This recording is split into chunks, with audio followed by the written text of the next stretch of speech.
तो आज बायोलॉजी का 3 चैप्टर का PYQ करने वाले हैं शुरू से। तो चलिए आज का फर्स्ट चैप्टर से जय प्रक्रम से आज का फर्स्ट क्वेश्चन है। पूछ रहा है कि मनुष्य में वृक्क किस तंत्र का भाग होता है। तो मनुष्य में वृक्क की बात की जाए उत्सर्जन तंत्र का भाग होता है, यानी मनुष्य में वृक्क यानी किडनी होता है जो उत्सर्जित पदार्थों जैसे यूरिया को बाहर निकालने का कार्य करता है। यानी फर्स्ट ऑप्शन सी बिल्कुल करेक्ट है।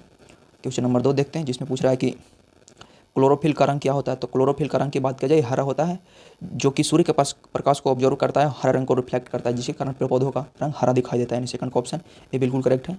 चलिए क्वेश्चन नंबर 3 की ओर बढ़ते हैं, जिसमें पूछ रहा है कि शरीर में भोजन का पचना किस प्रकार की अभिक्रिया होती है। तो शरीर में भोजन का पचना एक ऑक्सीडेशन अपचयन अभिक्रिया है। यानी 3 का ऑप्शन ए बिल्कुल करेक्ट है।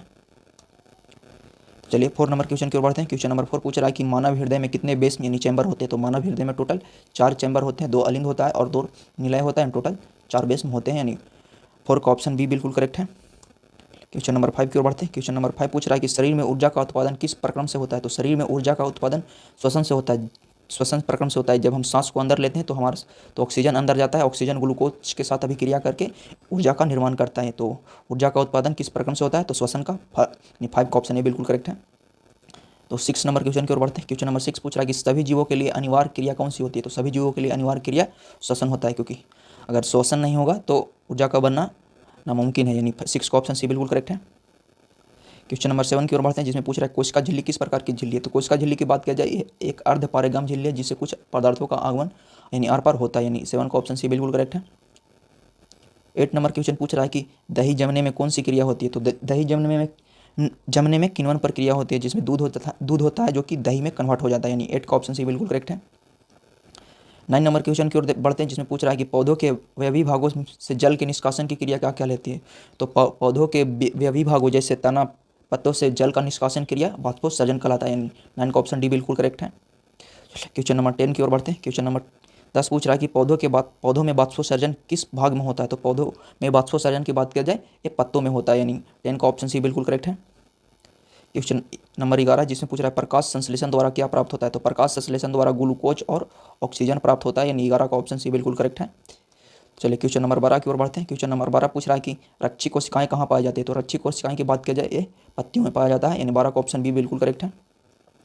तो चलिए 13 नंबर क्वेश्चन की ओर बढ़ते हैं, जिसमें पूछ रहा है कुटपाद किस में पाया जाता है। तो कुटपादों की बात की जाए ये अमीबा में पाया जाता है। कुटपाद के सहायता से अमीबा अपने भोजन को ग्रहण करता है। यानी 13 का ऑप्शन सी बिल्कुल करेक्ट है।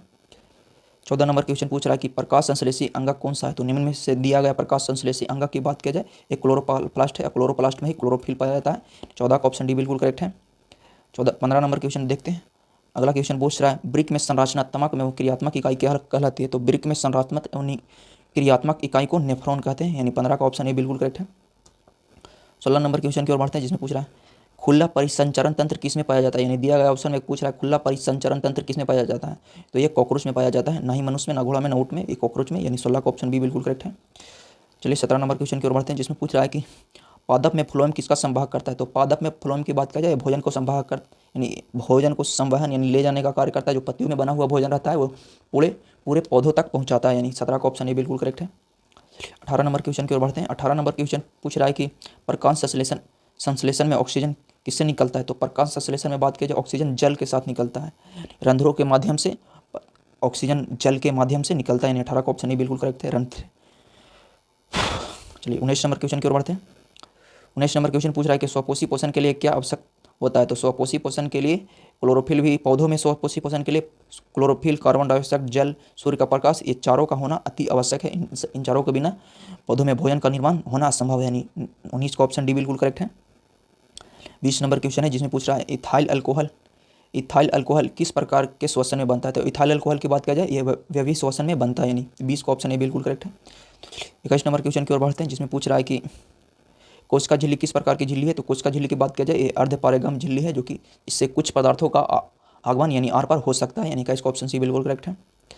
तो क्वेश्चन नंबर 22 है, जिसमें पूछ रहा है कि दही बनने में कौन सी क्रिया होती है। तो दही बनने में किण्वन प्रक्रिया होती है, जिसमें जो बैक्टीरिया लैक्टोज होता है जो लैक्टिक एसिड में कन्वर्ट हो जाता है, यही प्रक्रिया किण्वन कहलाती है। 22 का ऑप्शन सी बिल्कुल करेक्ट है। 23 नंबर क्वेश्चन है, जिसमें पूछ रहा है वृक्क की संरचनात्मक एवं क्रियात्मक इकाई क्या कहलाती है। तो ये नेफ्रॉन कहलाता है। यानी 23 का ऑप्शन ए बिल्कुल करेक्ट है। चलिए 24 नंबर क्वेश्चन और बढ़ते हैं, जिसमें पूछ रहा है कि रक्त में आयरन की कमी से कौन सा रोग होता है। तो रक्त में आयरन की कमी से एनीमिया रोग होता है। तो रक्त में होता क्या, हीमोग्लोबिन की मात्रा कम जाती है, जिससे ऑक्सीजन पूरे तरह से नहीं मिल पाता है, ऑक्सीजन पूरा तरह से नहीं मिल पाने के कारण ये एक रोग होता है, एनीमिया रोग होता है। यानी 24 का ऑप्शन सी बिल्कुल करेक्ट है। तो 25 नंबर क्वेश्चन पूछ रहा है कि स्वपोषी पोषण के लिए क्या आवश्यक होता है। तो स्वपोषी पोषण के लिए क्लोरोफिल, कार्बन डाइऑक्साइड, जल और सूर्य का प्रकाश, इन चारों का होना अति आवश्यक है। इन चारों के बिना फोटोसिंथेसिस प्रक्रिया नहीं हो सकती। तो ये ऑप्शन डी इसका बिल्कुल सही जवाब है, 25 का ऑप्शन डी। चलिए 26 नंबर क्वेश्चन देखते हैं। 26 नंबर क्वेश्चन पूछ रहा है कि पायरुवेट का विखंडन होकर कार्बन डाइऑक्साइड जल ऊर्जा देने वाली क्रिया कहाँ होती है। तो पायरुवेट का विखंडन ये माइटोकॉन्ड्रिया में होता है और यहीं एटीपी का भी निर्माण, एटीपी ऊर्जा का भी निर्माण होता है। यानी 26 का ऑप्शन बी बिल्कुल करेक्ट है। 27 नंबर क्वेश्चन की ओर बढ़ते हैं, जिसमें पूछ रहा है कि पादप में जाइलम किसके लिए उत्तरदायी होता है। तो पादप में जाइलम की बात किया जाए, ये जल का वहन करता है, यानी जड़ से तना और पत्तियों तक ये जल यानी पानी को ले जाने का कार्य करता है। यानी 27 का ऑप्शन ए बिल्कुल करेक्ट है। 28 नंबर क्वेश्चन की ओर मूव करते हैं, जिसमें पूछ रहा है कि कुटपाद किस में पाया जाता है। तो कुटपाद की बात किया जाए, ये अमीवा में पाया जाता है। कुटपाद की सहायता से अमीवा अपने भोजन को ग्रहण कर पाते हैं। 28 का ऑप्शन सी बिल्कुल करेक्ट है। 29 नंबर क्वेश्चन पूछ रहा है कि मानव हृदय का औसत संकुचन दाब लगभग कितना है। तो मानव हृदय का औसत संकुचन दाब की यानी नॉर्मल सिस्टोलिक प्रेशर 120 mmHg होता है। यानी 29 का ऑप्शन ए बिल्कुल करेक्ट है। चलिए 30 नंबर क्वेश्चन की ओर बढ़ते हैं, जिसमें पूछ रहा है कि इनमें कौन सा प्रकाश संश्लेषी अंग है। तो अंगक है, यानी प्रकाश संश्लेषी अंगक की बात की जाए, क्लोरोप्लास्ट एक प्रकाश संश्लेषी अंगक है जिसमें क्लोरोफिल पाया जाता है। यानी इसका ऑप्शन डी बिल्कुल करेक्ट है। तो 31 नंबर क्वेश्चन की ओर बढ़ते हैं, जिसमें पूछ रहा है कि बाष्पोत्सर्जन कैसी प्रक्रिया है। तो बाष्पोत्सर्जन की बात किया जाए, यह एक भौतिकी प्रक्रिया, पेड़ पौधों में एक भौतिकी प्रक्रिया होती है। यानी 31 का ऑप्शन बी बिल्कुल करेक्ट है। चलिए अगला क्वेश्चन 32 नंबर क्वेश्चन की ओर बढ़ते हैं, जिसमें पूछ रहा है कि शरीर में भोजन का पचना किस प्रकार की अभिक्रिया होती है। तो शरीर में भोजन के पचना एक ऑक्सीकरण अभिक्रिया होती है। तो 32 का ऑप्शन बी बिल्कुल करेक्ट है। तो चलिए अगला क्वेश्चन 33 नंबर क्वेश्चन की ओर बढ़ते हैं, जिसमें पूछ रहा है कि जठर ग्रंथियाँ कहाँ पाई जाती है। तो जठर ग्रंथियाँ की बात किया जाए, ये अमाशय में पाया जाता है। जठर ग्रंथि अमाशय में। 33 का ऑप्शन डी, यहीं से हार्मोन और एंजाइम्स का स्रावन होता है। 33 का ऑप्शन डी बिल्कुल करेक्ट है। तो 34 नंबर क्वेश्चन पूछ रहा है कि खुला परिसंचरण तंत्र किस में पाया जाता है। तो खुला परिसंचरण तंत्र की बात किया जाए, एक कॉकरोच में पाया जाता है, दिया गया ऑप्शन में, और ऑप्शन बी बिल्कुल करेक्ट होगा। तो चलिए 35 नंबर क्वेश्चन की ओर बढ़ते हैं। तो 35 नंबर क्वेश्चन पूछ रहा है कि प्रकाश संश्लेषण किस समय होता है। तो प्रकाश संश्लेषण की बात किया जाए, ये सूर्य के प्रकाश की उपस्थिति में होता है। सूर्य के प्रकाश का दिन में उपस्थित होता है। यानी 35 का ऑप्शन बी बिल्कुल करेक्ट है। 36 नंबर क्वेश्चन पूछ रहा है कि प्रकृति में ऑक्सीजन का संतुलन कैसे बना रहता है। तो प्रकृति में ऑक्सीजन का संतुलन की बात किया जाए, प्रकाश संश्लेषण प्रक्रिया द्वारा इसका संतुलन बना रहता है। यानी 36 का ऑप्शन बी बिल्कुल करेक्ट है। अगला क्वेश्चन 37 नंबर क्वेश्चन पूछ रहा है कि इथाइल अल्कोहल किस प्रकार के श्वसन में बनता है। तो इथाइल अल्कोहल की बात किया जाए, एक वैवहिक श्वसन में बनता है। यानी 37 का ऑप्शन ए बिल्कुल करेक्ट है। 38 नंबर क्वेश्चन की ओर बढ़ते हैं, जिसमें पूछ रहा है कि मनुष्य के सांस लेने और छोड़ने की क्रिया को क्या कहते हैं। तो मनुष्य को सांस लेने और छोड़ने की प्रक्रिया को श्वसन कहते हैं। यानी ये तो आसान है। 38 का ऑप्शन 40 नंबर क्वेश्चन पूछ रहा है कि पादप में फ्लोएम किसका संवहन करता है, संवाहक करता है। तो पादप में फ्लोएम की बात किया जाए, ये भोजन का संवहन करता है, जो कि पत्तियों में बना हुआ भोजन पेड़ पौधों के पूरे भाग में पहुँचाने का कार्य करता है। यानी 40 का ऑप्शन ए बिल्कुल करेक्ट है। चलिए 40 नंबर क्वेश्चन की ओर बढ़ते हैं। 40 नंबर क्वेश्चन पूछ रहा है कि प्रकाश संश्लेषण की क्रिया में ऑक्सीजन कहाँ से बाहर निकलता है। तो प्रकाश संश्लेषण की क्रिया में ऑक्सीजन की बात किया जाए, रंध्र के माध्यम से जल के साथ बाहर निकलता है ऑक्सीजन। तो 40 का ऑप्शन ए बिल्कुल करेक्ट है। चलिए 41 नंबर क्वेश्चन की ओर बढ़ते हैं, जिसमें पूछ रहा है प्रकाश संश्लेषण की क्रिया में कार्बन डाइऑक्साइड कहाँ से प्राप्त होता है। तो प्रकाश संश्लेषण की क्रिया में कार्बन डाइऑक्साइड की बात की जाए, ये रंध्रों के माध्यम से पत्तियों में अंदर आता है। यानी 41 का ऑप्शन बी बिल्कुल करेक्ट होगा, रंध्र यानी स्टोमाटा। 42 नंबर क्वेश्चन की ओर बढ़ते हैं, जिसमें पूछ रहा है कि मानव में भोजन का पाचन मुख्यतः कहाँ होता है। तो मानव में भोजन का पाचन मुख्यतः छोटी आंत में अधिकांश भोजन का पाचन हो जाता है। यानी 42 का ऑप्शन सी बिल्कुल करेक्ट है। चलिए 43 नंबर क्वेश्चन की ओर बढ़ते हैं, जिसमें पूछ रहा है कि एंजाइम किस प्रकार का पदार्थ है। तो एंजाइम की बात किया जाए, एक प्रोटीन है और एक उत्प्रेरक के रूप में भी काम करता है। तो इसमें से 43 का आंसर ऑप्शन बी होगा। तो एंजाइम किस प्रकार का एक पदार्थ है, तो एक प्रोटीन है। यानी 43 का ऑप्शन बी। तो चलिए 44 नंबर क्वेश्चन की ओर बढ़ते हैं, जिसमें पूछ रहा है कि रक्त का पीएच लगभग कितना होता है। तो रक्त का पीएच की बात किया जाए, ये हल्का एल्कलाइन यानी क्षार होता है। तो इसका पीएच की बात किया जाए 7.4। 44 का ऑप्शन बी बिल्कुल करेक्ट होगा। तो 45 नंबर क्वेश्चन पूछ रहा है कि पाचन की प्रथम क्रिया कहाँ शुरू होती है। तो पाचन की प्रथम क्रिया की बात किया जाए, ये मुख से शुरू हो जाता है, जो कि मुख में सलाइवा पाया जाता है, जो कि स्टार्च को तोड़ना शुरू कर देता है।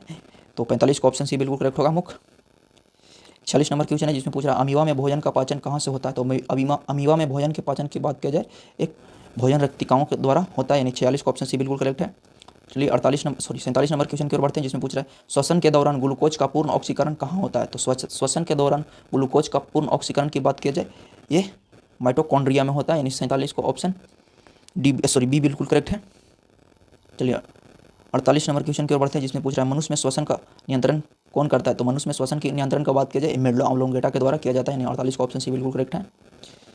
49 नंबर क्वेश्चन है जिसमें पूछ रहा है रक्त में ऑक्सीजन का परिवहन कौन करता है? तो रक्त में ऑक्सीजन के परिवहन की बात किया जाए ये होमोग्लोबिन करता है। होमोग्लोबिन किस में पाया जाता है? ये आरबीसी में, यानी 49 का ऑप्शन ये बिल्कुल करेक्ट है।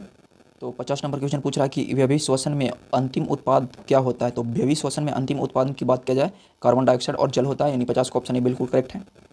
चलिए 51 नंबर क्वेश्चन की ओर बढ़ते हैं जिसमें पूछ रहा है मानव शरीर में सबसे बड़ी ग्रंथि कौन सी होती है? तो मानव शरीर में सबसे बड़ी ग्रंथि की बात किया जाए यानी लीवर यानी यकृत होता है, यानी 51 का ऑप्शन बी बिल्कुल करेक्ट है। 52 नंबर क्वेश्चन की ओर बढ़ते हैं जिसमें पूछ रहा है ब्रिक में छनन क्रिया कहाँ होती है? तो ब्रिक में छनन क्रिया की बात किया जाए एक ग्लेमेरुलस में होता है, यानी 52 का ऑप्शन बी बिल्कुल करेक्ट है। तो चलिए 53 नंबर क्वेश्चन की ओर बढ़ते हैं जिसमें पूछ रहा है कि रक्त का थक्का बनने में कौन सहायता करता है? तो रक्त का थक्का बनाने में ये प्लेटलेट्स सहायता करता है। 53 का ऑप्शन सी बिल्कुल करेक्ट है। तो 54 नंबर क्वेश्चन पूछ रहा है कि जाइलम में कौन सा तत्व नहीं पाया जाता है? तो जाइलम में कौन सा तत्व नहीं पाया जाता है? फ्लोएम नहीं पाया जाता है। क्यों? क्योंकि फ्लोएम और जाइलम दोनों अलग अलग टिश्यू है, यानी 54 का ऑप्शन सी बिल्कुल करेक्ट है। चलिए 55 नंबर क्वेश्चन की ओर बढ़ते हैं जिसमें पूछ रहा है कि पत्तियों का हरा रंग किसके कारण होता है? तो पत्तियों का हरा रंग की बात किया जाए एक क्लोरोफिल के कारण होता है, यानी 55 का ऑप्शन ये बिल्कुल करेक्ट है। 56 नंबर क्वेश्चन पूछ रहा है कि रक्तचाप मापने की इकाई क्या कहलाती है? तो रक्तचाप मापने की इकाई mmHg होता है, यानी 56 का ऑप्शन बी बिल्कुल करेक्ट है। 57 नंबर क्वेश्चन की ओर बढ़ते हैं जिसमें पूछ रहा है प्रकाश संश्लेषण में ग्लूकोज कहाँ बनता है? तो प्रकाश संश्लेषण में ग्लूकोज की बात किया जाए ये पत्तियों में बनता है, यानी 57 का ऑप्शन सी बिल्कुल करेक्ट है। 58 नंबर क्वेश्चन पूछ रहा है कि मनुष्य के शरीर में रक्त शुद्धिकरण कहाँ होता है? तो मनुष्य के शरीर में रक्त शुद्धिकरण यानी रक्त फिल्टर की बात किया जाए यानी किडनी में होता है। 58 का ऑप्शन सी बिल्कुल करेक्ट है। 59 नंबर क्वेश्चन पूछ रहा है कि श्वसन की दर सबसे अधिक किस में होती है? तो दिया गया ऑप्शन में श्वसन की दर सबसे अधिक यानी हार्ट बीट सबसे ज़्यादा किसका धड़कता है? यानी चूहा का। तो 59 का ऑप्शन सी बिल्कुल करेक्ट है। तो 60 नंबर क्वेश्चन की ओर बढ़ते हैं जिसमें पूछ रहा है कि पौधों में गैस का आदान प्रदान किसके द्वारा होता है? तो पौधों में गैसों का आदान प्रदान की बात किया जाए ये रंध्रों के द्वारा होता है। तो 60 का ऑप्शन सी बिल्कुल करेक्ट है।